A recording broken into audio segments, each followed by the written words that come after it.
Personil gabungan yang terdiri dari Polda Bali, Kodam 9 Udayana dan instansi terkait lainnya menjemput 400 orang positif COVID-19 baik tanpa gejala maupun gejala ringan yang menjalani isolasi mandiri pada Minggu 15 Agustus.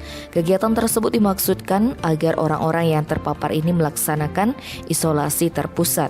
Sebelum penjemputan dilaksanakan pada Sabtu 14 Agustus, personil gabungan mengikuti apel gelar pasukan penjemputan ini di lapangan Niti Mandala Renon, Denpasar.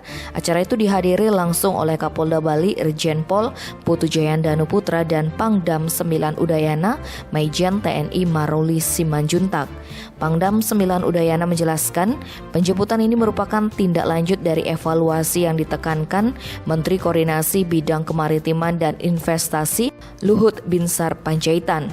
Saat ini ada sekitar 8.000 orang masyarakat Bali yang masih menjalani isolasi mandiri.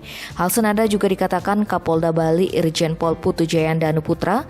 Menurutnya tidak semua pasien COVID-19 diarahkan ke isoter. Bagi pasien yang dengan kondisi rumah dan lingkungan memadai tidak dipindahkan ke isolasi terpusat. Pemprov Bali telah menyediakan 3.000 kamar untuk memenuhi kebutuhan isoter pasien COVID-19 di Bali. Kabid Humas Polda Bali Kombes Pol Syamsi mengatakan pasien COVID-19 yang sudah melaksanakan isoter di Bali sudah mencapai 2.693 orang. Tim Bali Express melaporkan.